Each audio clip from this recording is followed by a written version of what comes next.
आज की हमारी चर्चा एक ऐसे स्रोत पर है जो हमें एक महाकाव्य के सबसे निर्णायक, सबसे तनावपूर्ण क्षणों में से एक में ले जाता है। हम बात कर रहे हैं भगवत गीता के पहले अध्याय की, अर्जुन विषाद योग की, और उसके भीतर छिपे एक अकेले श्लोक की। और ये क्षण ऐसा है मानो जैसे समय रुक सा गया हो। हाँ, कल्पना कीजिए कुरुक्षेत्र का मैदान, लाखों सैनिक शंखनाद का इंतजार कर रहे हैं।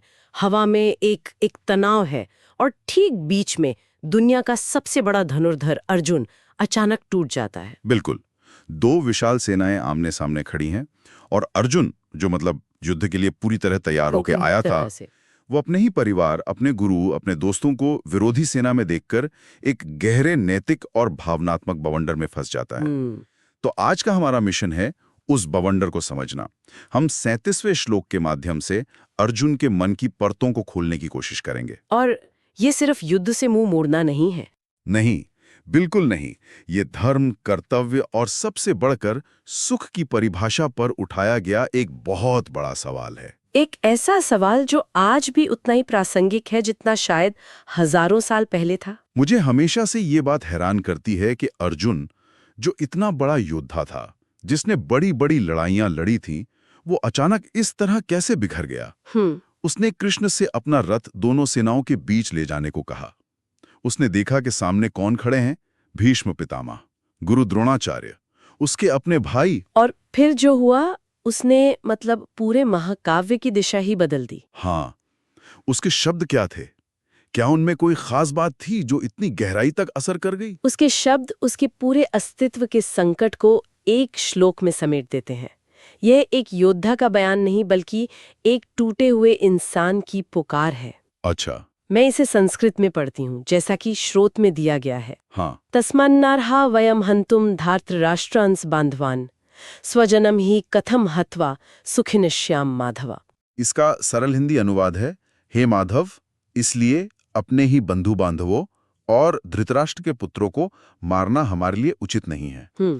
अपने ही परिवार, स्वजनम को मारकर हम कैसे सुखी हो सकते हैं? हाँ। ये बस एक सवाल नहीं है, ये एक तरह का गट पंच है। बिल्कुल। युद्ध के मैदान के उस भयंकर शोर में एक इंसान की आत्मा की आवाज है। हम कैसे सुखी हो सकते हैं? इस एक पंक्ति में मतलब भविष्य की हर जीत, हर राज्य, हर प्रशंसा पर एक बहुत बड़ा प्रश्न चिन्ह लगा दिया गया है। सही। अर्जुन ये नहीं कह रहे कि हम जीत नहीं सकते, उसे अपनी क्षमताओं पर तो पूरा भरोसा है। हाँ, वो तो है। वो ये कह रहा है कि जीत के बाद का सवेरा कैसा दिखेगा, उस जीत का स्वाद कैसा होगा। और यही पर मतलब धर्म की सबसे बड़ी दुविधा खड़ी हो जाती है। अर्जुन एक क्षत्रिय है, एक योद्धा है। उसके लिए युद्ध करना, अधर्म के खिलाफ लड़ना उसका परम कर्तव्य है, उसका धर्म है। बिल्कुल। लेकिन यहाँ वो अपने ही धर्म के खिलाफ एक बहुत शक्तिशाली तर्क दे रहा है। वो कह रहा है कि अगर मेरे कर्तव्य को निभाने की कीमत अपनों का खून है, तो ऐसा कर्तव्य मुझे सुख नहीं, सिर्फ पछतावा देगा। बिल्कुल। और यहाँ जो आकर्षक बात स्रोत सामने लाता है वो ये है कि अर्जुन क्षणिक लाभ और स्थायी दुख के बीच के फर्क को बहुत साफ साफ देख पा रहा है। अच्छा। उसे पता है कि युद्ध जीतने से राज्य मिलेगा, सिंहासन मिलेगा, इतिहास में नाम होगा, जय जयकार होगी। ये सब क्षणिक लाभ है। हाँ, बाहरी चीजें हैं। लेकिन वो उस तस्वीर के पार भी देख रहा है। वो देख रहा है कि जब रात को वो अपने महल में अकेला होगा तो उसे अपने ही हाथों मारे गए दादा, गुरु और भाइयों के चेहरे याद आएंगे। और वो दुख, वो अपराध बोध जीवन भर उसका पीछा नहीं छोड़ेगा। ये तो एक तरह का सौदा है जिसमें घाटा निश्चित है। हाँ, मतलब मैं जो खो रहा हूँ वो उस चीज से कहीं ज्यादा कीमती है जो मुझे मिलने वाली है। बिल्कुल। ये कुछ ऐसा ही है जैसे कोई सीईओ अपने कंपनी को बचाने के लिए अपने सबसे वफादार और पुराने कर्मचारियों को निकालने पर मजबूर हो जाए। वाह, क्या बढ़िया उदाहरण है। उसका सीईओ धर्म शायद यही कहता है कि कंपनी का हित सर्वोपरि है, लेकिन एक इंसान के तौर पर वो जानता है कि इस फैसले की कीमत उसे हमेशा चुकानी पड़ेगी। आपने बहुत अच्छा उदाहरण दिया। ये बिल्कुल वही दुविधा है। अर्जुन कह रहा है कि इस लेन देन का गणित ही गलत है। यह सुख की उस पारंपरिक परिभाषा को चुनौती देता है जहां जीत को ही अंतिम लक्ष्य माना जाता है। हाँ, कि बस जीतना है। अर्जुन कह रहा है कि प्रक्रिया भी उतनी ही महत्वपूर्ण है जितना कि परिणाम।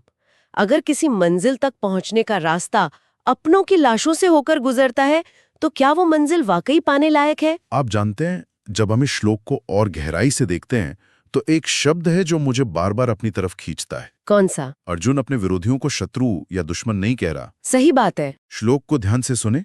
वो उन्हें धृतराष्ट्रान यानी धृतराष्ट्र के पुत्र और सबंधवान यानी अपने संबंधी कह रहा है। और फिर उसने उस एक शब्द का इस्तेमाल किया जो इस पूरे श्लोक की आत्मा है, स्वजनम, मेरे अपने लोग। अगर हम इससे बड़े परिप्रेक्ष्य से जोड़ें तो ये शब्दों का एक बहुत ही सचेत और महत्वपूर्ण चुनाव है। कैसे? किसी भी युद्ध का पहला नियम होता है अपने दुश्मन को पराया समझना, उसे एक ऐसा लेबल देना जिससे उसे मारना आसान हो जाए। हाँ, दुश्मन, अत्याचारी, विरोधी, दानव, ये एक मनोवैज्ञानिक जरूरत है ताकि सैनिक अपराध बोध से न भर जाएं। लेकिन अर्जुन यहाँ ठीक इसका उल्टा कर रहा है। वो उन सारे लेबलों को हटा रहा है। बिल्कुल। वो दुर्योधन को एक दुश्मन के तौर पर नहीं, बल्कि धृतराष्ट्र के बेटे, अपने चचेरे भाई के रूप में देख रहा है। वो भीष्म को विरोधी सेना के सेनापति के रूप में नहीं, बल्कि अपने पितामह के रूप में देख रहा है, जिनकी गोद में वो खेला है। वो उन्हें फिर से इंसान बना रहा है। हाँ। और ऐसा करके वो युद्ध की हम बनाम वो की मानसिकता को पूरी तरह से तोड़ देता है। अच्छा। अर्जुन के लिए ये दो राज्यों के बीच की लड़ाई नहीं रह जाती, ये एक ही परिवार का आंतरिक दुखद संघर्ष बन जाता है। तो ये एक कुल का विनाश है। हाँ, इसीलिए उसके लिए ये लड़ाई एक कुल का विनाश है, न कि एक राज्य की जीत। इसमें उसकी करुणा भी झलकती है और साथ ही उसका गहरा मोह भी। लेकिन यहाँ एक सवाल उठता है। मान लिया कि वो उसके अपने लोग थे, लेकिन क्या वो गलत नहीं थे? ये एक बहुत जायज सवाल है। क्या उन्होंने पांडवों के साथ अन्याय नहीं किया था? युद्ध तो एक तरह से जरूरी हो गया था। तो क्या अर्जुन का ये तर्क सिर्फ एक तरह की भावुकता नहीं है जो से उसके कर्तव्य से भटका रही है? ये एक बहुत ही जायज सवाल है। हाँ। और यही तो कृष्ण के पूरे उपदेश का आधार बनेगा। हाँ, अर्जुन भावुक हो रहा है, वो मोह में फंस गया है, लेकिन उसकी दुविधा झूठी नहीं है। मतलब? वो इस सच को देख पा रहा है कि युद्ध चाहे कितना भी न्यायपूर्ण क्यों ना हो, वो अपने पीछे विनाश और दुख छोड़ जाता है। अच्छा। वो इस बात को नहीं नकार रहा कि सामने वाले गलत हैं। वो इस बात से डर रहा है कि उन्हें सजा देने वाला जल्लाद उसे ही बनना पड़ेगा। ओहो। उसकी पीड़ा इस बात की है कि सही काम करने की कीमत भी बहुत ज्यादा है। मतलब वो सही और गलत के फैसले से नहीं, बल्कि उस फैसले को लागू करने के परिणाम से डर रहा है। बिल्कुल। और ये करुणा जो आम जीवन में एक बहुत बड़ा गुण है, हाँ। युद्ध के मैदान पर एक योद्धा के लिए सबसे बड़ी बाधा बन जाती है। इसी श्लोक में एक और छोटी सी लेकिन बहुत गहरी बात है जिस पर ध्यान देना चाहिए। अर्जुन कृष्ण को माधव कहकर पुकार रहा है। हम इसे बातचीत में एक सामान्य संबोधन मानकर आगे बढ़ सकते हैं, लेकिन स्रोत बताता है कि इस शब्द का चुनाव भी बहुत सोच समझकर किया गया है। हाँ। इसका क्या कोई विशेष अर्थ है? ये अर्जुन की मानसिक स्थिति की एक और परत खोलता है। हर नाम का एक अर्थ होता है, एक संदर्भ होता है, एक ऊर्जा होती है। ठीक है। माधव का अर्थ है माँ यानी देवी लक्ष्मी के धव यानी पति। पति, हाँ। और लक्ष्मी कौन है? वो सौभाग्य, समृद्धि, ऐश्वर्य और सुख की देवी हैं। अच्छा, तो ये सिर्फ एक नाम नहीं है, ये एक तरह की अपील है। पर मुझे एक बात बताइए, क्या उस चरम मानसिक संकट के क्षण में जब अर्जुन का पूरा शरीर कांप रहा है, उसके हाथ से धनुष छूट रहा है, क्या वो वाकई इतनी चतुराई से शब्दों का चुनाव कर रहा होगा, या ये बस एक इत्तेफाक है? मुझे नहीं लगता कि ये सचेत चतुराई है, ये उससे कहीं ज्यादा गहरा है। तो क्या है ये? ये एक भावनात्मक और तार्किक अपील है जो उसके अंतर्मन से निकल रही है। ये एक शिष्य का अपने गुरु से, एक मित्र का अपने मित्र से किया गया एक मार्मिक निवेदन है। अनजाने में ही सही, वो कृष्ण को याद दिला रहा है, आप तो स्वयं सुख के दाता हैं, आप तो लक्ष्मी के स्वामी हैं, आप सौभाग्य के प्रतीक हैं। तो फिर आप मुझे ऐसे अशुभ काम के लिए कैसे प्रेरित कर सकते हैं जिससे केवल और केवल दुख मिलेगा? मेरे अपने लोगों को मारकर मुझे सुख कैसे मिल सकता है, जब आप स्वयं सुख के स्रोत हैं? बिल्कुल, यही। वाह, ये तो शतरंज की चाल जैसा है, बस ये दिल से खेली जा रही है, दिमाग से नहीं। सही बात। वो कृष्ण को उनके ही स्वरूप की याद दिलाकर अपने तर्क को और मजबूत कर रहा है। हाँ। वो कह रहा है कि आपका स्वभाव और आपका सुझाव दोनों में मुझे विरोधाभास दिख रहा है। हाँ, ये एक तरह से ईश्वर को उसके अपने ईश्वरत्व की दुहाई देना है। अच्छा। वो कृष्ण के ईश्वरत्व को चुनौती नहीं दे रही, बल्कि वो उनके ईश्वरत्व का वास्ता देकर अपनी मानवीय दुविधा को सही ठहराने की कोशिश कर रहा है। ये अर्जुन की बेबसी की पराकाष्ठा है। तो अगर हम इन सभी धागों को एक साथ जोड़ें, धर्म की वो दुविधा, स्वजन वाली भावना और माधव का ये गहरा संबोधन, तो क्या तस्वीर उभरती है। ये श्लोक सिर्फ एक योद्धा की झिझक नहीं है, ये तो किसी भी इंसान के जीवन में आने वाले उस मोड़ की कहानी है जहां उसके सारे विश्वास, सारे मूल्य दांव पर लग जाते हैं। बिल्कुल। असल में ये श्लोक सिर्फ अर्जुन की कहानी नहीं है, ये तो हम सब की कहानी है। सही। जिंदगी में कभी ना कभी हर किसी को ऐसे मोड़ पर खड़ा होना पड़ता है जहां कर्तव्य और भावनाओं के बीच, या व्यावसायिक सफलता और व्यक्तिगत रिश्तों के बीच, हाँ, उनके बीच चुनाव करना पड़ता है। क्या व्यक्तिगत सुख और शांति को सामाजिक या राजकीय कर्तव्य के लिए बलिदान कर देना चाहिए? यही प्रमूल प्रश्न है।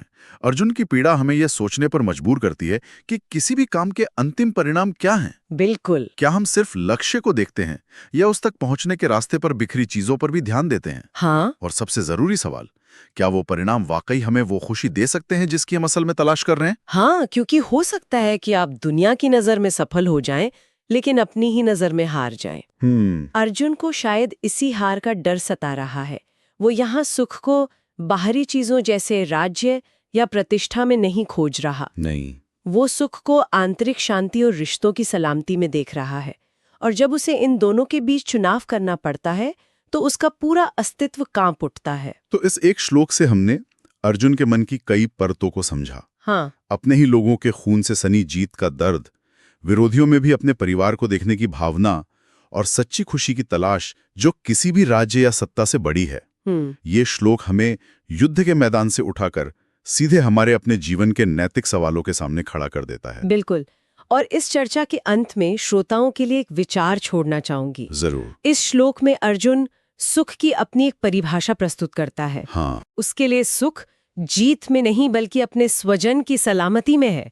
वो एक ऐसी दुनिया की कल्पना नहीं कर पा रहा है जहां वो विजयी तो हो लेकिन उसके अपने लोग ही उसके साथ उस जीत का जश्न मनाने के लिए न हो। ये हमें सोचने के लिए एक दिलचस्प सवाल देता है। हम अपने जीवन में सुख को कैसे परिभाषित करते हैं? सही। क्या हमारा सुख हमारी व्यक्तिगत उपलब्धियों में है या हमारे रिश्तों की मजबूती में? और उस सुख को पाने या बचाने के लिए हम क्या कीमत चुकाने को तैयार हैं और क्या नहीं?